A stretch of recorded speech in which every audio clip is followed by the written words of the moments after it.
Susan and Zaayman to come back on camera so that we can have a little bit of an exchange.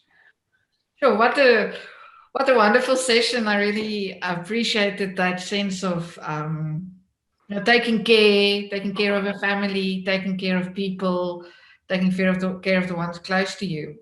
But throughout the three presentations, I think I became aware of this interplay between precarity, being in a precarious position. As I indicated in the beginning, I think we are all in a precarious position right now, with the world feeling as if it's hinging in quite a difficult moment. But even this precarity, I think, is also embedded in everything that the three of you have surfaced today, including that of the story of Susanna being someone who's living this incredibly precarious moment where she can't look after her own child. And in terms of that, I think Susan also mentioned the precarity of people working in and around the wine farms, where that income can be snapped and snatched away very, very quickly. So there's even in this place where there's a real connection, that precarity still cuts through everything.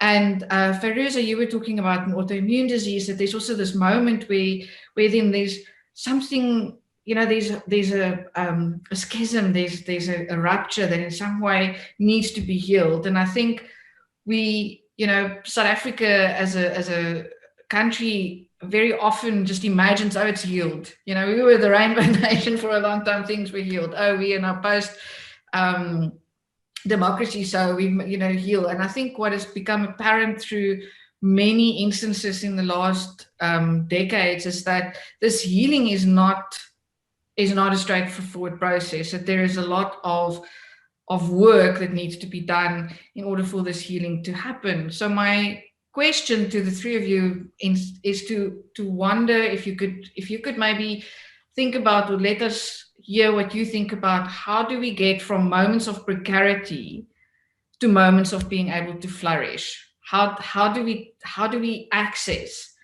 the capacity to flourish? I don't know who would like to enter into that. I can attempt, because this is really something, I don't know if that I obsess about, maybe is the right word, and how to make that accessible, especially thinking in terms of how we teach that, not only to those who wish to know and explore, but also as a way of learning or raising our descendants, our children, also as Tony said earlier. A few weeks ago, I gave this, what's called the training for the future. And I focused on the ancient futures, which is really in our Q&A. I see Siv has asked a very beautiful question, but it really is this, and how do we understand that the legacies or the inheritance that we have is framed within this colonial construct, and so enwrapped in identity, and for that identity to be lost and shamed, etc. And it's not just, it wasn't just the Dutch, it was also the British, and then it was this apartheid regime.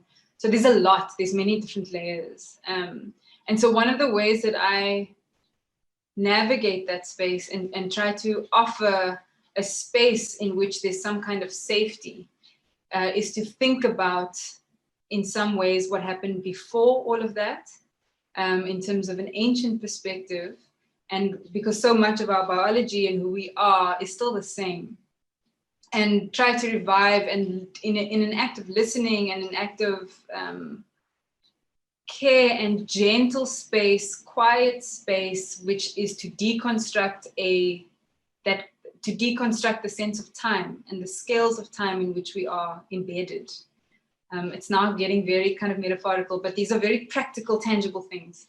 And one of the ways in which to do this is to very simply learn and understand all those others with which we live. So beyond human, animal, as you also said earlier on, and what those relationships can offer in terms of that idea of unhinging ourselves from where we feel trapped, from that neoliberal consumption, from the idea of accessing our survivorship only through financialized means. I think I'll leave it there, but you can dive into that in many different ways, and it is a constant learning and researching, but there's also so much that we've already understood that can be shared.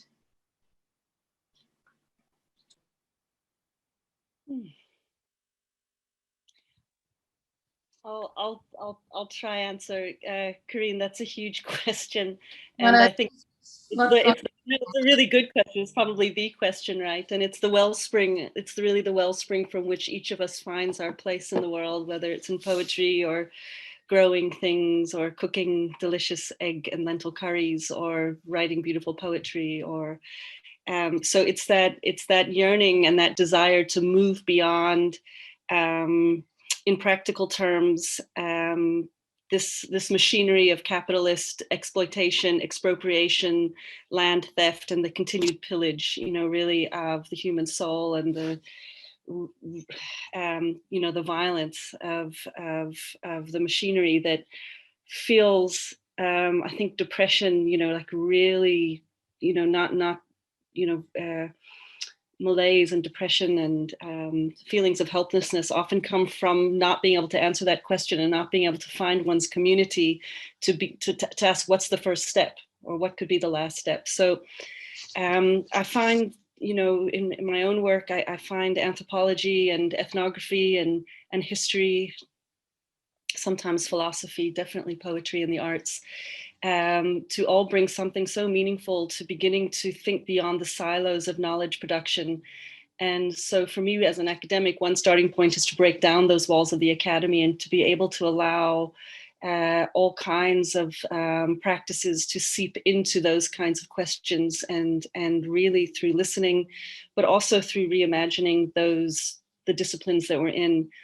And one of those branches that's really struck me actually at Goldsmiths College in the UK is a scholar named Jason Hickel, who works on what's called degrowth, the degrowth movement. And it's just so beautifully theorized. And it's one of the, it's nice. I mean, I'm going to be 60 and, it's lovely being at my age and still being able to have, works, new ideas, be able to shift my own consciousness. Because when asked that question 10 years ago, I would have said we need a Marxist communist revolution. I mean, it's just obvious, right? Like we need to scrap capitalism and we have to consolidate the state and, nationalize the mines and nationalize land and, agrarian reform. And, I was a very hardcore Marxist for most of my life and probably will be until the day I die. And yet there's something about that that's increasingly impractical and unlikely to happen. And so looking at other modes that dovetail with questions of degrowth, what it would mean to degrow our consumption, not in terms of, do we need this much plastic? Do we need pesticides? Are there other ways to grow food? Are there other ways to harness human creativity, talent, for growing food, for making foods taste, for building houses out of sustainable resources? So what does it mean to scale back? Zaayman uses the word ancient, which in fact is part of the decolonial movement, because even nomadism itself was a much more sustainable mode of living. One never overindulged in one area. So trees and plants could regrow in one area and then you would move on. And so there's so many lessons from the ethnographic and archaeological record that the answers are in a sense already there.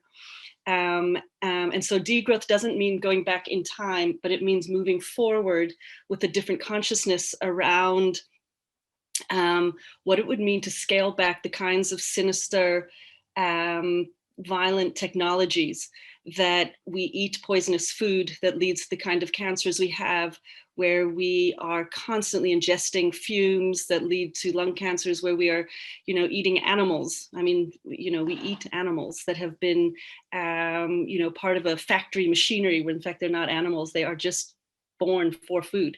And so, these kinds of massification of capital, there must be a way to imagine a degrowth movement that sits closely with the decolonial movement, which sits with the liberation of human beings, and at the same time decenters humans, I think, a little bit, to recognize that we're part of these other planetary systems, all of which are in need of care and nurturance.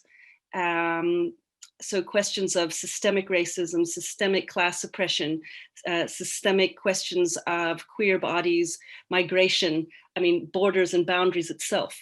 We could degrow borders and boundaries.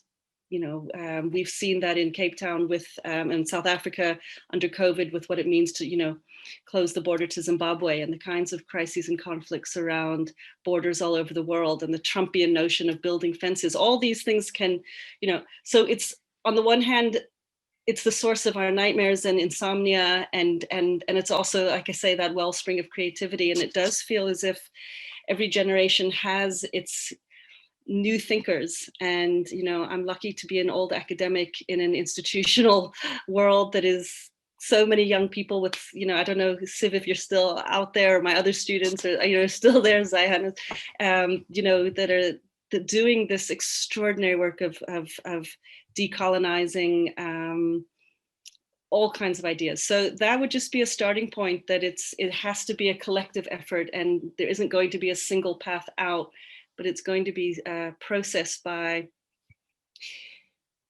mindfully acknowledging the disaster that humans have produced and coming to grips with that history. And as you say, uncovering, a process of uncovering, and then knowing, as Tony mentioned, knowing when to let that go, and where the new starting point of history can begin. And that's why I say, to go back to some of this work from 2013 was, in rereading some of those flashes, and it was extremely painful, and yet to remember that it's 2021, and those stories are still invisible. They're still not uncovered. And so, yeah, I think it's about narrative, storytelling, and action all in one. Well, that's brilliant. I want to ask Fairuza maybe something about this aspect, as you're saying, collective and parallel activity.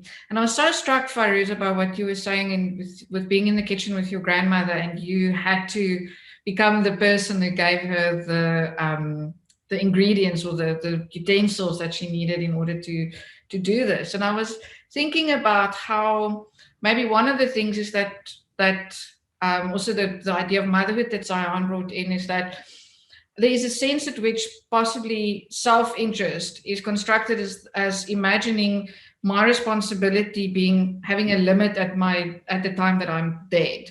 So I'm just responsible for this little square, and when I'm dead, that's over. But motherhood, and maybe some of the cue that we can take from that, is to understand more this interdependence, this sense in which we have to be handing utensils to each other, and in which it is actually in the common interest to not limit our responsibility simply to the borders of our lives, that we imagine that just as our lives has this border. So I was wondering, Fairuza, if you wanted maybe to reflect with us a little on how that experience of being that intimately connected and on a kind of a sense of presence and embodied presence with a grandmother, and how that affected your understanding of your responsibility and how you in relation to the communities that you're connected to. No, absolutely.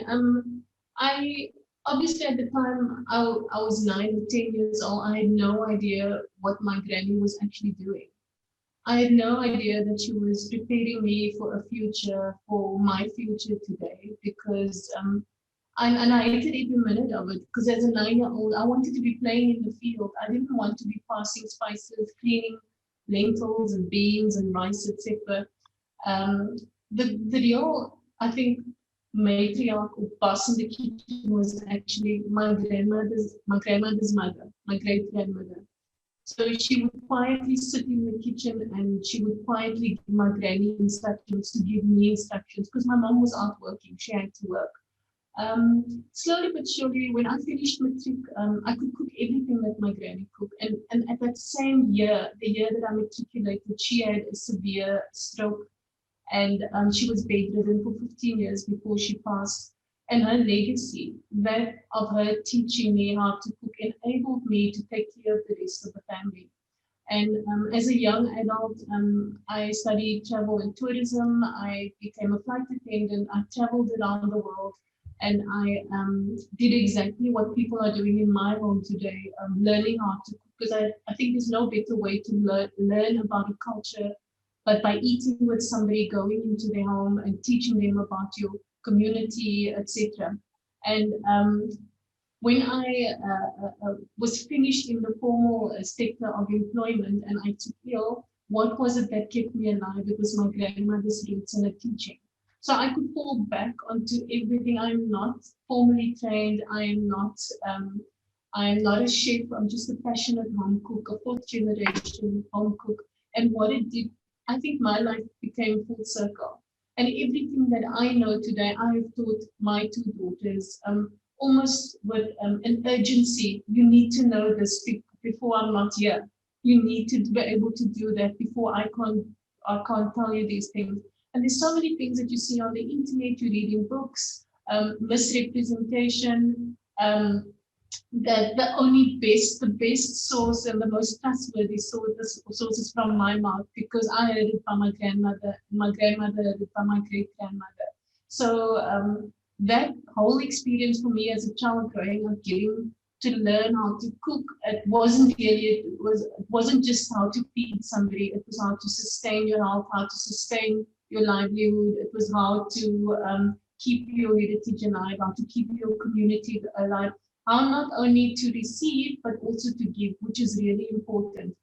And I think giving is what's kept this community alive. And certainly my grandmother and my great-grandmother giving me the tools to today flourish in an environment that is so cutthroat. I mean, the best of the best of the best cooks and chefs out there. But I'm able to, all of a sudden I find myself, I've written a book, I'm busy with the second cookbook, and my life has really changed. But most importantly, becoming ill and having radiation on my thyroid, really changed my life. But I always had the sense of comfort knowing that you're going to be okay. Your kids are going to be okay as long as I walked that path that my grandmother set out for me. Because it's as if though she's holding my hand invisibly, she's holding my hand, and it brings a sense of comfort. It brings a sense of comfort to me. So food, cooking, feeding, receiving, very powerful. And I wouldn't be sitting here today if it wasn't for, number one, the way I cook and what Dr. Levine was saying. Whole foods is really important to me. I've also, so yes, I am my grandmother and my great-grandmother's product of them, but I'm also a modern woman. I've studied food science. I know about the health benefits of food. If it doesn't grow like that on a tree, I don't eat it. I love eating vegetarian meals. I eat meat as little as possible, not only because I am ill, or I don't look at myself as being ill, but also I nourish my body using the ingredients that surround. I have an immense amount of respect. I try and grow as much of the food as I can, and I've got an immense amount of respect for where food comes from and what I do with it. So yes, I eat, and I think this is why my classes are so different. I call it alternative Malay, almost Malay cooking, because I incorporate all of the health benefits, and I talk to my guests about eating farm to table, not having plastic in my home, not using preservatives. And like my grandmother today, I never eat any takeout. Everything is cooked from scratch in my home, because that's exactly how I grew up. Thank you. That's lovely. Also, one of the things that you mentioned now was about learning, that we in a sense today were privileged to be learning from you. So we went to school today, and actually at this moment it was a Zoom school, but nevertheless we went to school. So I was curious, maybe Zaayman also, and any of you three, maybe to think about how to imagine schools differently, how to imagine learning differently, because we're talking about heritage, we're talking about inheriting trauma, kind of in intergenerational trauma, but also inheriting maybe, other ways of inhabiting the world and other ways of sharing ideas and to learn and to get from the point of precarity to flourish. Maybe that there's a pedagogy or a other conception of school that may be very important here. Maybe you have some thoughts on that. Who would like to? Zaayman, I see you. Yeah, I'm because I'm thinking about that a lot with our son, and so which schooling system do we funnel our children through? And for us, the biggest element would be the social lens, so that he goes to school with people who are of a different culture than him, and very mixed, etc. But there are also other schooling systems that are emerging now. So, our son is under a year, so there's still time. But it's so wonderful to think that the options and the choices are far richer than when I went to school, for example, which was not a good experience for me, particularly high school. The rest was okay. But there's a lot also to be said about learning the unlearnings. And so teaching, so learning through teaching on the one hand, but also we are very privileged that we have a beautiful garden that we've set up that's become this site of learning for us, and also a space that we are able to embed ourselves in that idea of heritage from a growing perspective, from the plant's perspective. And so we have, sites of honor in the garden. And of course, this is not, to have a garden, especially in Cape Town, is you have to be extremely privileged to have that space. But I think there's also a lot to be said in that thing, what I said earlier about learning about everything that lives and in the same spaces that we live. So from the mountain to the sea, in the nuanced spaces, in the spaces that are accessible and are more publicly available, because these many species are so much older than us, they have knowledges that we can only imagine. One of the works that we've been doing over the years is also around thinking through dreaming and thinking through even creating a dream methodology, which kind of borders on this idea of magic, which is such an important space for children. And it becomes a space like what Tony was saying earlier on, around imagination and how valid and how, what is this word, abundant, how it's just ever flowing within that space. And there's a lot less rigidity. And I think kind of going forward, it's really a space to hold in honor. There's got to be a lot, this idea of care has to be forefronted, because so much of what we have inherited is violence and is trauma, which we know. And so it's that healing, but working, continuing the labor. Labor is always going to be difficult. But there is, there are gentle ways in which that labor becomes that space of care and that space of healing, and continuously doing so, especially in South Africa, where gender-based violence is so close to all of our realities, and raising children, particularly boys, who can break through those kinds of inheritances. Yeah, I agree, Zaayman, with everything you've just said. And I also sometimes I feel when I'm teaching, whether it's teaching in gender, sexuality, or visual anthropology, or even medical anthropology, which is my own field, I sometimes feel that the things that I teach ought to have been inserted into curriculum, when kids are really small.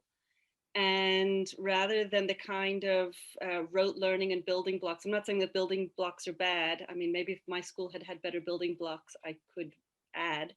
but just that, or subtract. But I just think that, you know, we, and I mean, I have 2 children myself. They're not so small anymore. But I was just really saddened by the stress around their learning and the memorization and so many subjects that didn't, at the end of the day, make them feel that they were going to be able to use them in a way that would make, you know, to use the world a better place, so to speak. You know, my daughter kept saying, why do I have to go to school every day? You know, do we still have gender-based violence? Do we still have to live with racism? Do we still have to live with homophobia? Do we still have to live with landlessness and starvation? Do we still have to live with, you know, the uneven distribution of healthcare? Do we still, because she reads books from my shelf, and, you know, she reads Foucault, and she reads, you know, Fanon, and, you know, my colleagues, Frances Nyamjo, and I mean, she's reading this, and she says there's nothing in high school that's preparing us. There's nothing in school that's preparing us to live with the social realities of violence. And so I think that, you know, children ought not to be so, in schools ought not to be so protected by a pedagogy that is so outdated. And if you look at, you know, hospitals today, you know, really cutting edge hospitals with all of the kind of, you know, MRIs and advanced technologies and artificial intelligence and all these things. I mean, and I'm not saying it's good or bad. I'm not giving a value judgment, but medicine has moved on. And it seems to me that the kinds of school structures, whether it's the uniform or the calling the teachers by whatever kind of formality, and the kind of fear and bullying, those structures, at least in South African schools that I've encountered, haven't changed as much from, say, my parents' generation as another kind, you know, some other kind of institution. And so I think there's lessons there. And just in my own experience, one of the most exciting schools I ever saw was in the hillsides of New Mexico. This was back in the 1980s. It was an Islamic school that was set high in the mountains, and they had a very integrated spiritual life and farming life and food life, where the children from the age of, you know, 2, 3, they each had their own sheep and chicken, and they had to, you know, take care of this animal and keep it alive. And they had to learn how to shear the sheep. They had to learn how to, at the age of 5, they had to learn how to make the sheep wool into cotton on a loom. They then had to learn the arithmetic to be able to make a design, you know, the square patches, and they were going to make a quilt. And so their arithmetic, their mathematics, the caring of the animal, the shearing of the sheep, you know, all of the kind of historiography around the land, the animal, the blanket, the need. That's just one example, because you could say the same thing with the beetroot in terms of the trajectory of the soup or whatever. But for each lesson, it was applied in a way that gave a kind of whole, I don't hate the word wholesome, a whole sense of a project. So math wasn't abstracted from the building of the homes in which they lived. It wasn't abstracted from the place of worship, or even the making of the tiles on those exquisite floors. I mean, this place was really and truly magnificent, quite bizarre in the hills of New Mexico. You know, to hear it was just so beautiful. But anyhow, it stayed with me all these years, and in a way, my own fascination and desire to break down the silos of knowledge systems, of, you know, intellectual holding tanks, like psychology or anthropology or philosophy, whatever it might be.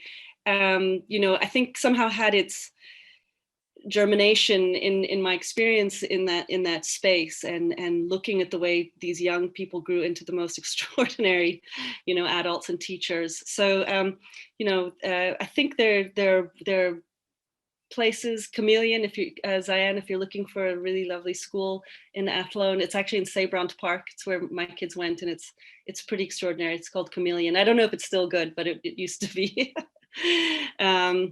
So yeah, I think, you know, there's the sites of such potential and creativity, and not assuming that young people cannot handle the realities of the world. And so uncovering the truth of what it is, to be a migrant worker, to be excluded, to live on the margins, to uncover those truths at a much younger age. And it might feel like a form of violence, but ultimately it's a kind of a gift.